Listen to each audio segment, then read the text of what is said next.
Hello students, 10th class Maths Chapter 8 Trigonometry Exercise 8.1. In triangle ABC, right angled at B. మనకి diagram ఏమి ఇవ్వలేదు. AB equal to 24 centimetres, BC value ఇచ్చారు. ఈ రెండింటిని find out చేయమంటున్నారు. So right angle triangle తీసుకోమన్నారు. So నేను ఒక రైట్ యాంగిల్ ట్రయాంగిల్ డ్రా చేసుకున్నాను. రైట్ యాంగిల్ ఎక్కడ పెట్టాలి అంటే B దగ్గర అని ఇచ్చారు మనకి క్వశ్చన్లో. So B. ఇప్పుడు ఏసి ఎటైనా పెట్టుకోవచ్చు. ఇక్కడ ఏ, ఇక్కడ సి, ఆర్ ఇక్కడ ఏ, ఇక్కడ సి, ఎలా అయినా సరే ఏసి. సో ఏబిసి అనే రైట్ యాంగిల్ ట్రయాంగిల్, బి దగ్గర రైట్ యాంగిల్ ఉంది. అలాగే వాల్యూస్ కూడా ఇచ్చారు. ఏబి వాల్యూ ఎంత అంటే 24, బీసీ వాల్యూ ఎంత అంటే 7. మనం sine A cos A, sine C cos C find out చేయాలి అంటే ట్రయాంగిల్లో ఉన్న ఇంకొక సైడ్ వాల్యూ కూడా తెలిస్తేనే అది ఫైండ్ అవుట్ చేయగలుగుతాం. మనకి ట్రయాంగిల్లో 2 సైడ్స్ తెలుసు, ఇంకొక సైడ్ తెలియాలి అంటే మనం పైథాగరస్ థీరం యూస్ చేసుకుంటాం. So by using Pythagoras theorem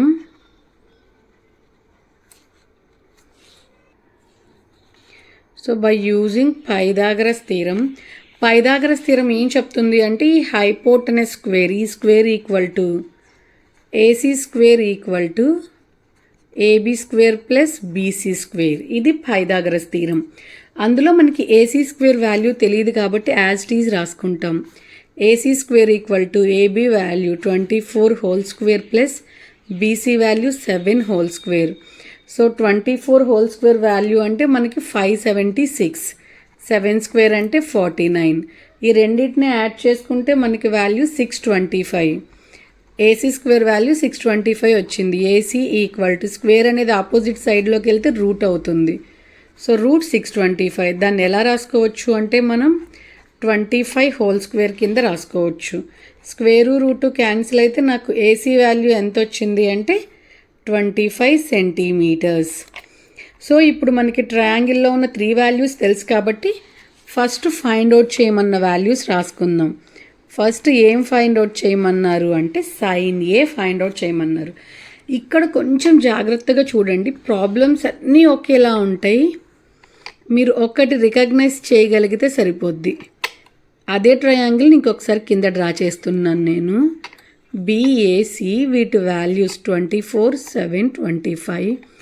ఎప్పుడైనా సరే ఈ రైట్ యాంగిల్కి ఆపోజిట్ సైడ్ ఉండే దీన్ని హైపోటెనస్ అంటాం మనం. సో ఇది హైపోటెనస్.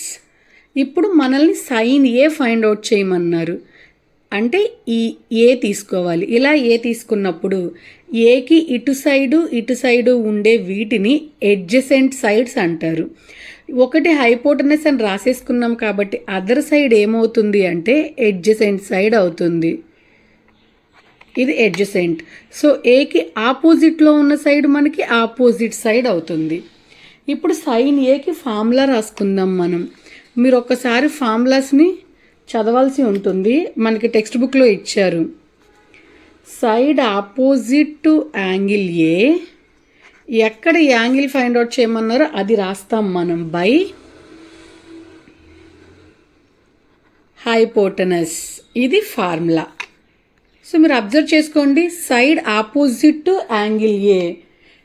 యాంగిల్ ఏకి ఆపోజిట్లో ఏముంది మనకి బీసీ ఉంది కాబట్టి బీసీ బై హైపోటెనస్ ఏమవుతుంది మనకి ఏసీ అవుతుంది.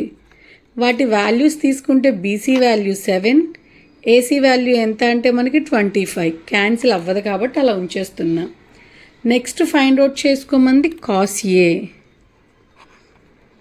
కాస్ ఏ అంటే ఏ దగ్గరే యాంగిల్ తీసుకోవాలి. దీనికి ఫార్ములా చూడండి, side adjacent to angle A by hypotenuse. So side adjacent to angle A ఇక్కడ ఉంది, దానికి ఎడ్జసెంట్ యాంగిల్ ఏమవుతుంది మనకి ఏబీ అవుతుంది. అలాగే హైపోటెనస్ ఏమవుతుంది ఏసీ అవుతుంది. అంటే ఏబీ బై ఏసీ. మనకి ఏబీ వాల్యూ తెలుసు ఎంత 24 ఏసీ వాల్యూ కూడా తెలుసు ఎంత 25. సో కాస్ ఏ వాల్యూ ఎంత వచ్చింది అంటే 24/25. అలాగే దీంట్లో ఇచ్చిన సెకండ్ ప్రాబ్లం ఏంటి అంటే సైన్ సి యాంగిల్ని మారుస్తున్నారు. ఇప్పుడు సైన్ వాల్యూ యాంగిల్ సి దగ్గర ఫైండ్ అవుట్ చేసుకోవాలి మనం. ఫార్ములా అదే అవుతుంది చూడండి. ఇందాక సైన్ ఏ అంటే ఏం రాసాం, side opposite to angle A అన్నారు కాబట్టి ఏ, ఇప్పుడు సి అన్నారు కాబట్టి side opposite to angle C by hypotenuse. క్వశ్చన్లో మనకి యాంగిల్ ఎక్కడ ఫైండ్ అవుట్ చేయమన్నారో ఆ యాంగిల్ని మాత్రం రాసుకోవాలి. ఆపోజిట్ టు యాంగిల్, క్వశ్చన్లో సి అన్నారు కాబట్టి సి బై కింద యాజ్ ఇట్ ఈజ్ ఉంటుంది హైపోటెనస్. ఇప్పుడు మీరు అబ్జర్వ్ చేసుకోండి, సి దగ్గర తీసుకోమన్నారు. సి ఇది అవుతుంది మనకి. ఇది అయినప్పుడు సి దగ్గర సికి ఆపోజిట్లో ఏముంది, ఇది ఉంది. నేను ఇంకొకసారి డయాగ్రామ్ మీకు గీసి చూపిస్తాను. మీరు ఎన్నిసార్లు అయినా ఫైండ్ అవుట్ చేసుకోవచ్చండి. ఇది ఏబిసి అనే ట్రయాంగిల్.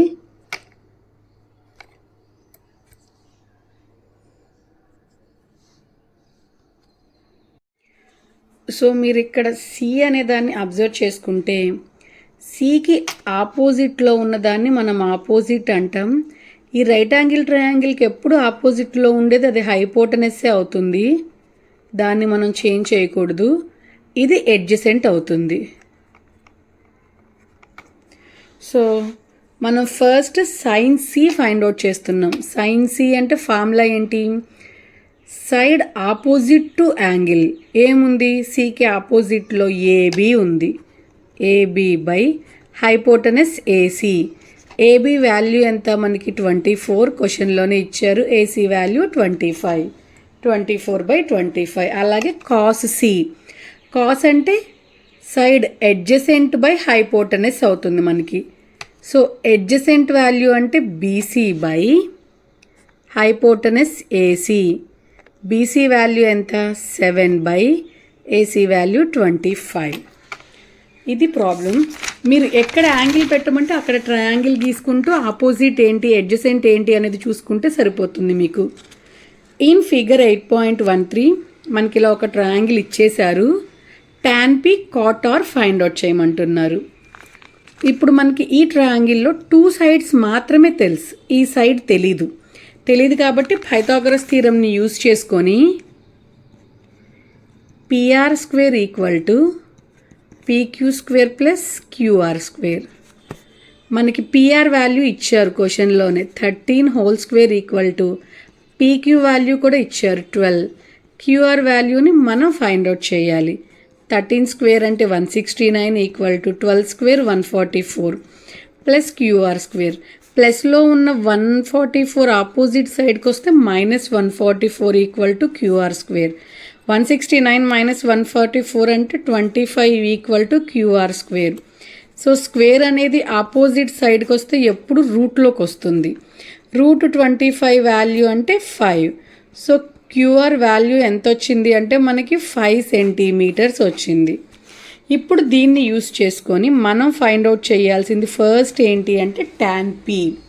మళ్ళీ ఒక్కసారి ట్రయాంగిల్ డ్రా చేసుకోండి ఇక్కడ. సో రైట్ యాంగిల్ ట్రయాంగిల్ మనకి డయాగ్రామ్ ఇచ్చారు కాబట్టి ఏదైతే ఇచ్చారో అదే పెట్టాలి. QR వాల్యూ ఫైండ్ అవుట్ చేసుకున్న 5, PQ వాల్యూ 12, PR వాల్యూ 13 ఇలా ఇచ్చారు. ఇప్పుడు రైట్ యాంగిల్ ఇక్కడ ఉంది కాబట్టి ఎప్పుడైనా దీనికి ఆపోజిట్లో ఉండేది ఏమవుతుంది అంటే హైపోటెనస్ అవుతుంది.